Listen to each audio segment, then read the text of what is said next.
ಎಲ್ಲರಿಗೂ ನಮಸ್ಕಾರ. ನಾನು ನಿಮ್ಮ ರಾಮಚಂದ್ರ. ಕನ್ನಡ ಮಿತ್ರ ಯೂಟ್ಯೂಬ್ ಚಾನಲ್ಗೆ ತಮಗೆಲ್ಲರಿಗೂ ಸ್ವಾಗತ. ಪ್ರೀತಿಯ ವೀಕ್ಷಕರೇ, ನನ್ನ ಈ ಒಂದು ಚಾನಲಲ್ಲಿ ಈ ಹಿಂದೆ 8, 9, 10ನೇ ತರಗತಿಗೆ ಸಂಬಂಧಪಟ್ಟಂತೆ ನಾನು ಪಾಠಗಳನ್ನು, ಪದ್ಯಗಳನ್ನು ಮತ್ತು ವ್ಯಾಕರಣವನ್ನು ಮಾಡ್ತಾಯಿದ್ದೆ. ಇದೀಗ ಈ ವಿಡಿಯೋದಲ್ಲಿ ಮುಂದೆ ಇನ್ನೇನು 6ರಿಂದ 8ನೇ ತರಗತಿಗೆ ಪಾಠ ಮಾಡುವಂತಹ ಶಿಕ್ಷಕರಿಗೆ CET ಎಕ್ಸಾಮನ್ನು ನಡೆಸ್ತಾ ಇದ್ದಾರೆ ಸರ್ಕಾರ.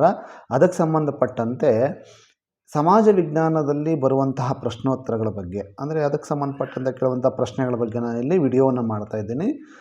ಅದು ವಿಶೇಷವಾಗಿ ಆ ಒಂದು ಯಾರು ಪರೀಕ್ಷೆಗೆ ತಯಾರಿ ಮಾಡ್ತಾಯಿದ್ರು ಅಂಥವ್ರಿಗೆ ಇದು ಬಹಳ ಉಪಯುಕ್ತ ಆಗ್ತದೆ ಅಂಥೇಳಿ ನಾನು ಅದನ್ನು ಗಮನದಲ್ಲಿಟ್ಕೊಂಡು ನಾನು ಇಲ್ಲೊಂದು ಪ್ರಶ್ನೆಗಳಿಗೆ ನಾವು ಕೀ ಪಾಯಿಂಟ್ಸ್ ಮಾಡೋದ್ರ ಮೂಲಕ ನೋಟ್ಸ್ ರೀತಿ ಮಾಡಿದ್ದೇನೆ. ಅದು ಇವತ್ತಿನ ವಿಡಿಯೋದಲ್ಲಿ ಇತಿಹಾಸದ ಪರಿಚಯ ಮತ್ತು ಆರಂಭಿಕ ಸಮಾಜದ ಬಗ್ಗೆ ನಾನಿಲ್ಲಿ ತಿಳಿಸ್ಕೊಡ್ತಾ ಇದ್ದೀನಿ. ಇದು ತಮಗೆ ಉಪಯುಕ್ತ ಆಗುತ್ತೆ ಅಂತೇಳಿ ಭಾವಿಸಿದ್ದೀನಿ. ಇದು ಉಪಯುಕ್ತವಾದಲ್ಲಿ ಖಂಡಿತ ಒಂದು ಲೈಕ್ ಮಾಡಿ, ಹಾಗೆ ಶೇರ್ ಮಾಡ್ಕೊಳ್ಳಿ. ಯಾರಾದರೂ ಹೊಸದಾಗಿ ನೋಡ್ತಾ ಇದ್ದರೆ ಸಬ್ಸ್ಕ್ರೈಬ್ ಮಾಡ್ಕೊಳ್ಳಿ ಅಂತ ಹೇಳ್ತಾ ವಿಡಿಯೋವನ್ನು ಪ್ರಾರಂಭ ಮಾಡೋಣ. ಬನ್ನಿ ಪ್ರಾರಂಭಿಸೋಣ. ಇತಿಹಾಸದ ಪರಿಚಯ ಮತ್ತು ಆರಂಭಿಕ ಸಮಾಜ. ಮೊದಲಿಗೆ ಈ ಹಿಂದೆ ನಡೆದು ಹೋದ ಸಂಗತಿಗಳನ್ನು ಕ್ರಮಬದ್ಧವಾಗಿ ಹೇಳುವುದೇ ಇತಿಹಾಸ. ಹಿಂದೆ ನಡೆದ ಘಟನೆಗಳ ಬಗ್ಗೆ ಅಧ್ಯಯನ ಮಾಡುವುದಕ್ಕೆ ನಾವು ಇತಿಹಾಸ ಅಂತ ಕರಿತೀವಿ. ಇತಿಹಾಸವು ನಿರ್ದಿಷ್ಟತೆ ಮತ್ತು ಖಚಿತತೆಯನ್ನು ಹೊಂದಿರುತ್ತದೆ. ನಿರ್ದಿಷ್ಟವಾಗಿ ಹೇಳಬೇಕು ವಿಷಯವನ್ನು ಮತ್ತು ಖಚಿತವಾಗಿ ನಮಗೆ ಆ ಒಂದು ವಿಷಯವನ್ನು ಬಗ್ಗೆ ಮಂಡನೆ ಮಾಡಿದ್ರೆ ಖಂಡಿತ ಅದು ಇತಿಹಾಸ ಆಗುತ್ತೆ. ಒಂದು ವೇಳೆ ಈ ನಿರ್ದಿಷ್ಟತೆ ಮತ್ತು ಖಚಿತತೆ ಇಲ್ಲ ಅಂತಂದರೆ ಅದು ಕಥೆ ಆಗಿಬಿಡ್ತದೆ. ಕಥೆ ಅಂದರೆ ಅದು ಕಾಲ್ಪನಿಕ. ಆದರೆ ಇತಿಹಾಸ ಕಾಲ್ಪನಿಕವಲ್ಲ, ಇದು ವಾಸ್ತವಿಕವಾಗಿ ನಡೆದರ ಬಗ್ಗೆ ಅಧ್ಯಯನ ಮಾಡ್ತೀವಿ. ಮುಂದೆ ಇತಿಹಾಸಕ್ಕೆ ಸ್ಮರಣಶಕ್ತಿ ಅಗತ್ಯವಾಗಿದೆ. ಈ ಸ್ಮರಣಶಕ್ತಿ ಇಲ್ಲ ಅಂತಂದರೆ ಇತಿಹಾಸವನ್ನು ನಾವು ಸೃಷ್ಟಿ ಮಾಡೋದಕ್ಕೆ ಅಥವಾ ಅದರ ಬಗ್ಗೆ ಅಧ್ಯಯನ ಮಾಡೋದಕ್ಕೆ ಸಾಧ್ಯ ಆಗೋದಿಲ್ಲ. ಏನನ್ನು ನಾವು ಇಲ್ಲಿ ನೋಡ್ತೀವಿ, ನಮ್ಮ ಸಂಸ್ಕೃತಿ ಪರಂಪರೆಯನ್ನು ಪರಿಚಯಿಸುವ ಮೂಲಕ ಅಭಿಮಾನ ಮತ್ತು ಗೌರವವನ್ನು ಇತಿಹಾಸವು ಮೂಡಿಸುತ್ತದೆ. ಈ ಇತಿಹಾಸವನ್ನು ನಾವು ತಿಳಿದುಕೊಳ್ಳೋದ್ರ ಮೂಲಕ ನಮ್ಮ ಸಂಸ್ಕೃತಿ ಎಂತಹದ್ದು, ನಮ್ಮ ಪರಂಪರೆ ಏನು, ಇವುಗಳ ಬಗ್ಗೆ ನಮಗೆ ಪರಿಚಯಿಸ್ತದೆ. ಹಾಗಾಗಿ ಅದರ ಮೇಲೆ ಅಭಿಮಾನ ಮತ್ತು ಗೌರವ ತನ್ನಷ್ಟಕ್ಕೆ ತಾನೇ ಹುಟ್ಟಿಕೊಳ್ತದೆ. ಉದಾಹರಣೆಗೆ ಹೇಗೆ, ಸ್ವಾತಂತ್ರ್ಯವು ನಮಗೆ ಬಂದಿರಲಿಲ್ಲ. 1947ಕ್ಕಿಂತ ಮೊದಲು ಅನೇಕರು ಪ್ರಾಣತ್ಯಾಗಗಳನ್ನು ಮಾಡಿದ್ದಾರೆ. ಇವುಗಳನ್ನು ಹೇಳುವಂಥದ್ದೇ ಇತಿಹಾಸ. ಇದರಿಂದ ನಮಗೆ ಅವರ ಮೇಲೆ ಅಭಿಮಾನ ಮತ್ತು ಗೌರವ ಕೂಡ ಹೆಚ್ಚಾಗ್ತದೆ. ಇದು ಇತಿಹಾಸದ ಒಂದು ಪ್ರಾಮುಖ್ಯತೆ. ಮತ್ತು ಇತಿಹಾಸವನ್ನು ಹೇಗೆ ರಚಿಸಬೇಕೆಂಬುದನ್ನು ಮೊದಲು ತೋರಿಸಿದವರು ಗ್ರೀಕ್ ದೇಶದ ಹೆರೋಡಟಸ್. ಇವರು ಒಬ್ಬ ಇತಿಹಾಸ ತಜ್ಞ. ಇವರು ಗ್ರೀಕ್ ದೇಶದವರು. ಇವರು ಮೊದಲು ತೋರಿಸ್ಕೊಟ್ರು ಹೇಗೆ ರಚನೆ ಮಾಡಬೇಕು ಅಂಥೇಳಿ. ಆದ್ದರಿಂದ ಇವರೇ ಇತಿಹಾಸದ ಪಿತಾಮಹ ಅಂತೇಳಿ ಹೆರೋಡಟಸ್ನ ಕರಿತೀವಿ. ಕೇಳಬಹುದು ಇತಿಹಾಸದ ಪಿತಾಮಹ ಯಾರು ಅಂತೇಳಿ. ಆವಾಗ ಇದನ್ನು ನಾವು ಬರಿಬೇಕಾಗತ್ತೆ. ನೋಡಿ, ಇತಿಹಾಸಕ್ಕೆ ಆಧಾರಗಳು ಬಹಳ ಮುಖ್ಯವಾಗಿರ್ತದೆ. ಇವುಗಳನ್ನು ನಾವು 2 ವಿಧಗಳಾಗಿ ನಾವು ವಿಂಗಡಿಸ್ತೀವಿ. ಅದರಲ್ಲಿ ಮೊದಲನೇದು ಸಾಹಿತ್ಯ ಆಧಾರಗಳು. ಸಾಹಿತ್ಯ ಆಧಾರಗಳು ಯಾವ ರೀತಿ ನಮ್ಗೆ ಸಿಗ್ತವೆ ಅಂತಂದರೆ ಲಿಖಿತ ಸಾಹಿತ್ಯ. ಈ ಲಿಖಿತ ಸಾಹಿತ್ಯ ಯಾರು ಮಾಡ್ತಾಯಿದ್ರು ಅಂದರೆ ಅಕ್ಷರಸ್ಥರು ಮಾಡ್ತಾಯಿದ್ರು. ಅಂದರೆ ಇದರಲ್ಲಿ ನಮಗೆ ಕಾಣಬರುವಂಥದ್ದು ಶಾಸನಗಳು ನಮಗೆ ಬಹಳ ಮುಖ್ಯವಾಗಿ ಇಲ್ಲಿ ನಾವು ಈ ಲಿಖಿತ ಆಧಾರಗಳಲ್ಲಿ ನಾವು ನೋಡ್ತೀವಿ. ಮೌಖಿಕ ಸಾಹಿತ್ಯ ಅಂತಂದರೆ ಇದು ಅನಕ್ಷರಸ್ಥರು ಇಟ್ಟಿರುವಂತಹ ಒಂದು ಆಧಾರಗಳು. ಇವು ಜನಪದ ಸಾಹಿತ್ಯಕ್ಕೆ ಸಂಬಂಧಪಟ್ಟಂತಂದರೆ ಬಾಯಿಂದ ಬಾಯಿಗೆ ಬಂದಿರುವಂತಹ ಒಂದು ಸಾಹಿತ್ಯ ಆಗಿದೆ ಈ ಮೌಖಿಕ ಸಾಹಿತ್ಯ. 2ನೇ ಆಧಾರ ಪುರಾತತ್ವ ಆಧಾರಗಳು. ಪುರಾತತ್ವ ಅಂತಂದರೆ ಭೂಮಿಯ ಒಳಗೆ ಹುದುಗಿರುವ ಅವಶೇಷ, ಮಡಕೆ ಚೂರುಗಳು, ನಾಣ್ಯಗಳು, ಶಾಸನಗಳು, ಸ್ಮಾರಕಗಳು ಇತ್ಯಾದಿಗಳು. ಇವುಗಳಿಗೆ ಸಂಬಂಧಪಟ್ಟಂತೆ ಪುರಾತತ್ವ ಆಧಾರಗಳು. ಇದು 2ನೇದಾಗಿದೆ. ಇನ್ನು ಇತಿಹಾಸದಲ್ಲಿ ಕಾಲಗಣನೆ ಹೇಗೆ ಮಾಡ್ತಾರೆ ಅಂತಂದರೆ, ಇತಿಹಾಸ ಕಾಲಗಳು, ಇಸ್ವಿಗಳು ಬರ್ತದೆ, ವರ್ಷಗಳು, ಅವು ಬಹಳ ಮುಖ್ಯ ಆಗತ್ತೆ. ಅದನ್ನು ಹೇಗೆ 1000 ಶಕವರ್ಷ ಅಂತ ಹೇಳಿ ಕರಿತೀವಿ. ಇದು ಯೇಸು ಕ್ರಿಸ್ತರು ಬದುಕುವ ಕಾಲಾವಧಿಯ ನಿರ್ದಿಷ್ಟ ವರ್ಷದಿಂದ ಪ್ರಾರಂಭವಾಗುತ್ತದೆ. 1000 ಶಕವರ್ಷ. ಅದಷ್ಟೇ ಅಲ್ಲದೆ ಇನ್ನಿತರೆ ಶಕೆಗಳು ಬರ್ತವೆ. ಅವುಗಳು ಶಾಲಿವಾಹನ ಶಕೆ, ಗುಪ್ತ ಶಕೆ, ವಿಕ್ರಮ ಶಕೆ, ಹಿಜರಾ ಶಕೆ ಇತ್ಯಾದಿಗಳು. ಈ ಶಕೆಗಳಲ್ಲಿ ನಾವು ಇತಿಹಾಸದಲ್ಲಿ ಕಾಲಗಣನೆಯನ್ನು ಮಾಡ್ತೀವಿ. ಇದಿಷ್ಟು ಇತಿಹಾಸದ ಅರ್ಥ ಮತ್ತು ಅದಕ್ಕೆ ಆಧಾರಗಳು ಮತ್ತು ಕಾಲಗಣನೆಗಾದರೆ ಇನ್ನು ಇತಿಹಾಸದ ಆರಂಭಿಕ ಜೀವನ ಎಲ್ಲಿಂದ ಪ್ರಾರಂಭ ಆಗತ್ತೆ ಅಂತೇಳಿ ನಾವು ನೋಡ್ತೀವಿ. ಮೊದಲನೇದು ಪ್ರಾಗೈತಿಹಾಸ ಕಾಲ, ಪ್ರೀ ಹಿಸ್ಟಾರಿಕ್ ಪೀರಿಯಡ್. ನೋಡಿ, ಇಲ್ಲಿ 99.9% ಇದಾಗಿದೆ ಪ್ರಾಗೈತಿಹಾಸಿಕ ಕಾಲ. ಇದರಲ್ಲಿ ಅಕ್ಷರದ ಪರಿಚಯವೇ ಇರಲಿಲ್ಲ. ಉದಾಹರಣೆಗೆ ಶಿಲಾಯುಗ. ಅಂದರೆ ಪ್ರಾಗೈತಿಹಾಸ ಕಾಲದಲ್ಲಿ ಜನರಿಗೆ ನಾಗರಿಕತೆ ಅನ್ನೋದು ಅಲ್ಲ, ಅವ್ರಿಗೆ ಅಕ್ಷರ ಜ್ಞಾನನೇ ಇಲ್ಲ, ನಾಗರಿಕತೆನೇ ಇರಲಿಲ್ಲ. ಆ ಒಂದು ಕಾಲವನ್ನು ಪ್ರಾಗೈತಿಹಾಸ ಕಾಲ ಅಂಥೇಳಿ ಕರಿತೀವಿ, ಅಂದರೆ ಪ್ರೀ ಹಿಸ್ಟಾರಿಕ್ ಪೀರಿಯಡ್. ಉದಾಹರಣೆಗೆ ಶಿಲಾಯುಗ ಅಂದರೆ ಶಿಲಾಯುಗದಲ್ಲಿ ಕಲ್ಲುಗಳನ್ನೇ ಆಯುಧಗಳನ್ನಾಗಿ ಮಾಡಿಕೊಂಡಿರುವಂಥದ್ದು. ಸುಮಾರು 18 ಲಕ್ಷ ವರ್ಷಗಳ ಹಿಂದೆ ಮಾನವರ ವಿಕಾಸವಾಯಿತು. ಇದು ಬಹಳ ಮುಖ್ಯ, ಕೇಳಬಹುದು ಮಾನವರ ವಿಕಾಸ ಯಾವಾಗ ಆಯಿತು ಅಂತೇಳಿ. 18 ಲಕ್ಷ ವರ್ಷಗಳ ಹಿಂದೆ ಮಾನವರ ವಿಕಾಸ ಆಯಿತು. ಆಧುನಿಕ ಮಾನವರ ದೈಹಿಕ ರಚನೆಯನ್ನು ಹೊಂದಿದ್ದ ಮಾನವರು ಮೊದಲು ದಕ್ಷಿಣ ಆಫ್ರಿಕಾದಲ್ಲಿ ಕಾಣಿಸಿಕೊಂಡರು. ಆಧುನಿಕ ಮಾನವರ ರಚನೆ ಅಂದರೆ ದೈಹಿಕ ರಚನೆಗಳು. ಈಗ ಏನು ಮಾನವರು ಇದ್ದಾರೋ ದೈಹಿಕ ರಚನೆ, ಆ ರೀತಿ ದೈಹಿಕ ರಚನೆ ಹೊಂದಿದ್ದ ಮಾನವರು ಮೊದಲು ಎಲ್ಲಿ ಕಂಡು ಬಂದರು ಅಂತಂದರೆ ದಕ್ಷಿಣ ಆಫ್ರಿಕಾದಲ್ಲಿ ಮೊದಲಿಗೆ ಕಾಣಿಸ್ತಾರೆ. ನೋಡಿ, ಇಲ್ಲಿ ಪ್ರಾಗೈತಿಹಾಸಿಕ ಕಾಲದಲ್ಲಿ 3 ಹಂತಗಳನ್ನು ನಾವು ನೋಡ್ತೀವಿ. ಅದರಲ್ಲಿ ಹಳೆಯ ಶಿಲಾಯುಗ. ಈ ಹಳೆಯ ಶಿಲಾಯುಗದಲ್ಲಿ ಜನರು ಯಾವ ರೀತಿ ಜೀವನ ನಡೆಸ್ತಾ ಇದ್ರು ಅಂತಂದರೆ ಹಣ್ಣು ಹಂಪಲು ಗೆಡ್ಡೆ ಗೆಣಸುಗಳನ್ನು ತಿನ್ನುತ್ತಿದ್ರು.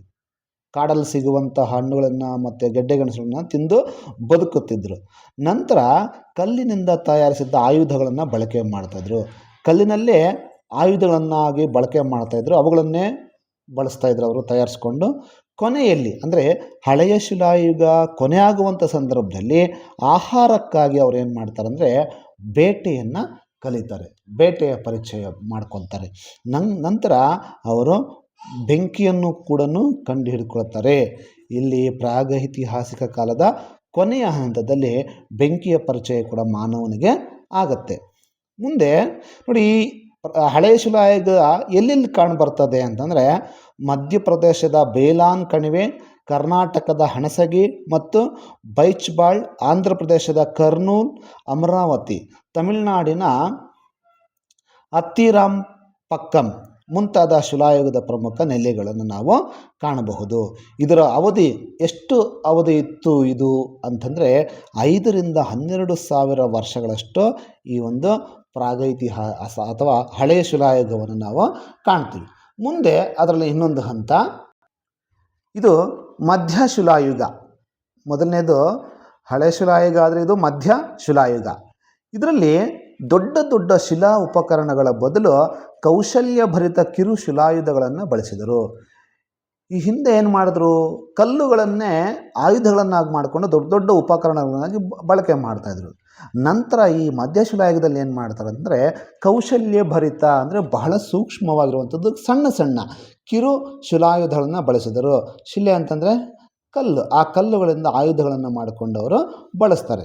ನಂತರ ಕಾಡು ಧಾನ್ಯಗಳ ಬಳಕೆ, ಆಹಾರಕ್ಕಾಗಿ ಅವರೇನು ಮಾಡ್ತಾರೆ ಅಂದರೆ ಕಾಡಲ್ಲಿ ಸಿಗುವಂಥ ಆಹಾರ ಧಾನ್ಯಗಳನ್ನು ಅವರು ಬಳಕೆ ಮಾಡ್ತಾರೆ. ಇಲ್ಲಿ ಮೊದಲನೇ ಬಾರಿಗೆ ಪಶುಪಾಲನೆ ಕೂಡ ಪ್ರಾರಂಭ ಆಗತ್ತೆ. ಮಧ್ಯ ಶಿಲಾಯುಗದಲ್ಲಿ ಅವರು ಪಶುಪಾಲನೆ ಮಾಡ್ತಾರೆ. ಅಂದರೆ ಈ ಹಿಂದೆ ಹಳೆ ಶಿಲಾಯುಗದಲ್ಲಿ ಅವರು ಬೇಟೆಯನ್ನು ಕಂಡು ಹಿಡ್ಕೊತಾರೆ. ಬೇಟೆಯಲ್ಲಿ ಸಣ್ಣ ಪುಟ್ಟ ಗಾಯಗಳಾದಂತಹ ಪ್ರಾಣಿಗಳನ್ನು ಅವ್ರು ಏನು ಮಾಡ್ತಾರೆ ಅಂತಂದರೆ ಅವರು ಸಾಕೋದಕ್ಕೆ ಪ್ರಾರಂಭ ಮಾಡ್ತಾರೆ. ಯಾಕೆಂದರೆ ಮುಂದೆ ಅವುಗಳನ್ನು ಕೂಡ ಆಹಾರಕ್ಕಾಗಿ ಬಳಕೆ ಮಾಡ್ತಾರೆ. ಹಾಗಾಗಿ ಪಶುಪಾಲನೆ ಪ್ರಾರಂಭವಾದದ್ದು ಯಾವ ಯುಗದಲ್ಲಿ ಅಂತಂದರೆ ಮಧ್ಯ ಶಿಲಾಯುಗದಲ್ಲಿ ಪಶುಪಾಲನೆ ಪ್ರಾರಂಭ ಆಗತ್ತೆ. ನಂತರ ಪ್ರಾಣಿಗಳ ಚರ್ಮವನ್ನು ಹೊದಿಕೆಗಳಾಗಿ ಬಳಕೆ ಮಾಡ್ತಾರೆ. ಈ ಹಿಂದೆ ಯಾವುದೇ ರೀತಿ ಬಟ್ಟೆಗಳನ್ನು ಧರಿಸ್ತಾ ಇರಲಿಲ್ಲ ಮಾನವ. ಪಶುಪಾಲನೆ ಪ್ರಾರಂಭ ಆದ ಮೇಲೆ ಅವ್ರು ಏನು ಮಾಡ್ತಾರೆ, ಅದೇ ಪ್ರಾಣಿಗಳ ಚರ್ಮವನ್ನು ಅವರು ಹೊದಿಕೆಗಳಾಗಿ ಮೇಲೊದಿಕೆಗಳಾಗಿ ಬಳಕೆ ಮಾಡ್ತಾರೆ. ನಂತರ ಬೆಂಕಿಯ ಪರಿಚಯ ಬಹಳಷ್ಟು ಚೆನ್ನಾಗಿ ಆಗತ್ತೆ. ಈ ಹಿಂದೆ ಬೆಂಕಿಯನ್ನು ಕಂಡು ಹಿಡಿದಿದ್ರು, ಆದರೆ ಈ ಮಧ್ಯಶಿಲಾಯುಗದಲ್ಲಿ ಬೆಂಕಿಯ ಪರಿಚಯ ಬಹಳಷ್ಟು ಚೆನ್ನಾಗಿ ಆಗತ್ತೆ. ಈ ಮಧ್ಯಶಿಲಾಯುಗದ ಜನರು ಎಲ್ಲೆಲ್ಲಿ ವಾಸ ಮಾಡ್ತಾಯಿದ್ರು, ಅವ್ರ ನೆಲೆಗಳು ಯಾವುದ್ಯಾವುದು ಅಂತಂದ್ರೆ ನೋಡೋದಾದರೆ ಮಧ್ಯಪ್ರದೇಶದ ಭೀಮ್ಬೇಟ್ಕ, ಆದಮ್ಗರ್, ಕರ್ನಾಟಕದ ಬ್ರಹ್ಮಗಿರಿ, ಕನಗನಹಳ್ಳಿ, ರಾಜಸ್ಥಾನದ ಬಾಗೋರ್, ಉತ್ತರ ಪ್ರದೇಶದ ಸರಾಯ್ ನಹರ್ ರಾಯ್, ಮಹದಹದ ಇತ್ಯಾದಿ ಪ್ರದೇಶಗಳಲ್ಲಿ ಈ ಒಂದು ಮಧ್ಯಶಿಲಾಯುಗದ ಜನರು ವಾಸ ಮಾಡ್ತಾಯಿದ್ರು.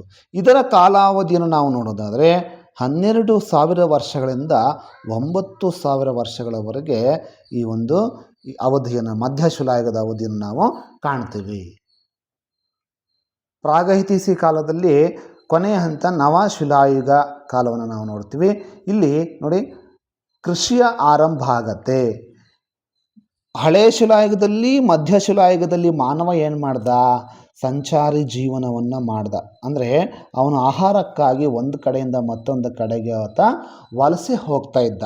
ಆದರೆ ನವಶಿಲಾಯುಗದಲ್ಲಿ ಆತ ಏನು ಮಾಡ್ತಂದರೆ ಆ ಸಂಚಾರಿ ಜೀವನವನ್ನು ತ್ಯಜಿಸಿ ಒಂದು ಕಡೆ ಆತ ನೆಲೆ ನಿಲ್ತಾನೆ. ಆವಾಗ ಮನೆ, ಆಸ್ತಿ, ಅಂತಸ್ತುಗಳು, ಕೆಲವೊಂದು ಭಾವನೆಗಳನ್ನು ಅವನು ತಡೆಯೋದಕ್ಕೆ ಶುರು ಮಾಡ್ತಾನೆ. ಆವಾಗ ಕೃಷಿಯ ಪ್ರಾರಂಭವನ್ನು ಕೂಡ ಮಾಡ್ತಾನೆ. ಅಲೆಮಾರಿ ಬದುಕನ್ನು ತ್ಯಜಿಸಿಬಿಡ್ತಾನೆ.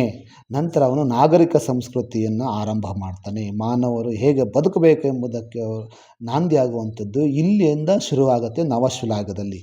ಆಹಾರ ಧಾನ್ಯಗಳ ಸಂಗ್ರಹಕ್ಕೆ ಮಣ್ಣಿನ ಮಡಕೆಯನ್ನು ಕೂಡ ತಯಾರು ಮಾಡ್ಕೊತಾನೆ. ಈ ಹಿಂದೆ ಅದನ್ನು ಧಾನ್ಯಗಳನ್ನು ಶೇಖರಣೆ ಮಾಡೋದಕ್ಕೆ ಅವ್ರಿಗೆ ಗೊತ್ತಿರೋದಿಲ್ಲ. ನಂತರ ಆತ ಏನು ಮಾಡ್ತಾನೆ?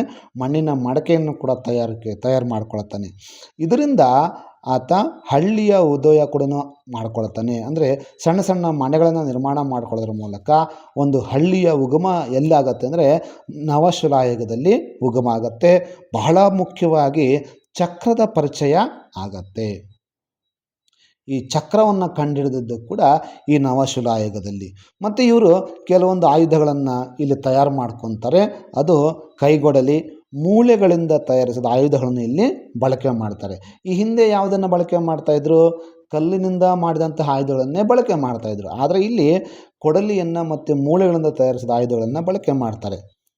ಇವರು ಎಲ್ಲೆಲ್ಲಿ ನೆಲೆಸ್ತಾ ಇದ್ರು? ಇವರ ನೆಲೆಗಳು ಯಾವುದ್ಯಾವುದು ಅಂತ ನಾವು ನೋಡೋದಾದರೆ, ಕರ್ನಾಟಕದ ಬನಹಳ್ಳಿ, ಬ್ರಹ್ಮಗಿರಿ, ಬೂದಿಹಾಳ, ಹಳ್ಳೂರು, ಪಿಕ್ಲಿಹಾಳ, ಟಿ ನರಸೀಪುರ, ಉತ್ನೂರು, ಬಿಹಾರದ ಚಿರಾಂಡ್ ಇತ್ಯಾದಿ ಪ್ರದೇಶಗಳಲ್ಲಿ ನವಶಿಲಾಯುಗದ ಜನರನ್ನು ನಾವು ಕಾಣಬಹುದು. ಇದರ ಕಾಲಾವಧಿ ಎಷ್ಟು ಅಂತಂದರೆ 9,000ದಿಂದ 500 ವರ್ಷಗಳಷ್ಟು 5,000 ವರ್ಷಗಳಷ್ಟು ಈ ಒಂದು ಕಾಲವನ್ನು ನಾವು ನೋಡ್ತೀವಿ. ಇದಾದ ಮೇಲೆ ಲೋಹಗಳ ಯುಗವನ್ನು ನಾವು ಕಾಣ್ತೀವಿ. ನವಶಿಲಾಯುಗದ ಕೊನೆಗೆ ಲೋಹವನ್ನು ಬಳಕೆ ಮಾಡ್ತಾರೆ. ಈ ಹಿಂದೆ ಏನನ್ನು ಬಳಕೆ ಮಾಡಿದ್ರು? ಕಲ್ಲುಗಳನ್ನು ತಯಾರಿಸಿರುವಂಥದ್ದು ಆಯುಧಗಳು ಮತ್ತು ಮೂಳೆಗಳಿಂದ ತಯಾರಿಸಿದಂಥ ಆಯುಧಗಳು. ನಂತರ ನವಶಿಲಾಯುಗದ ಕೊನೆಯಲ್ಲಿ ಲೋಹವನ್ನು ಬಳಕೆ ಮಾಡ್ತಾರೆ, ಮೆಟಲನ್ನು ಯೂಸ್ ಮಾಡ್ತಾರೆ. ಮೊದಲ ಲೋಹ ಅವರು ಬಳಸಿದಂಥದ್ದು ಯಾವುದು ಅಂದರೆ ತಾಮ್ರವನ್ನು ಬಳಸ್ತಾರೆ. ಕಾಫರನ್ನು ಬಳಕೆ ಮಾಡುವಂಥದ್ದು. ತಾಮ್ರಕ್ಕೆ ತವರನ್ನು ಸೇರಿಸಿ ಕಂಚಿನ ಉತ್ಪಾದನೆಯನ್ನು ಕೂಡ ಅವರು ಮಾಡ್ತಾರೆ. ಬ್ರಾನ್ಸನ್ನು ಕೂಡ ಉತ್ಪಾದನೆ ಮಾಡ್ತಾರೆ. ಮತ್ತು ಕೃಷಿ ಮತ್ತು ಪಶುಪಾಲನೆ ಪ್ರಧಾನ ಉದ್ಯೋಗವನ್ನು ಆಗಿ ಮಾಡಿಕೊಳ್ತಾರೆ. ಈ ಒಂದು ಯುಗದಲ್ಲಿ, ಲೋಹ ಯುಗದಲ್ಲಿ ಕೃಷಿ, ಪಶುಪಾಲನೆ.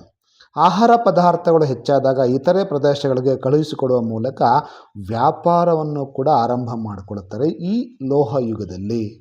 ಪರಿಣಾಮವಾಗಿ ಸಿಂಧೂ ಮತ್ತು ಹರಪ್ಪ ನಾಗರಿಕತೆ ತಲೆ ಎತ್ತಲು ಸಾಧ್ಯವಾಯಿತು. ಈ ಒಂದು ವ್ಯಾಪಾರ ವಹಿವಾಟುಗಳು ಮತ್ತು ಚಟುವಟಿಕೆಗಳು ನಡೆದಾಗ ಸಿಂಧೂ ಮತ್ತು ಹರಪ್ಪ ನಾಗರಿಕತೆ ತಲೆ ಎತ್ತೋದಕ್ಕೆ ಪ್ರಾರಂಭ ಆಗುತ್ತೆ. ಇವುಗಳೇ ಮೊದಲ ನಾಗರಿಕತೆಗಳು, ಸಿಂಧೂ ನಾಗರಿಕತೆ ಮತ್ತು ಹರಪ್ಪ ನಾಗರಿಕತೆಗಳು ಅಂತೇಳಿ ಇತಿಹಾಸದಲ್ಲಿ ನಾವು ಗುರುತಿಸ್ತೀವಿ. ಮುಂದೆ ಕಬ್ಬಿಣ ಯುಗ. ಮೊದಲು ತಾಮ್ರ ಬಳಕೆ ಮಾಡ್ತಾರೆ, ನಂತರ ಕಬ್ಬಿಣವನ್ನು ಬಳಸ್ತಾರೆ. ಅತ್ಯಂತ ಗಡುಸಾದ ಲೋಹವಿದು. ಬೃಹತ್ ಶಿಲಾ ಸಂಸ್ಕೃತಿಯ ಕಾಲವೆಂದು ಕರೆಯುತ್ತಾರೆ ಈ ಒಂದು ಕಬ್ಬಿಣ ಯುಗವನ್ನು.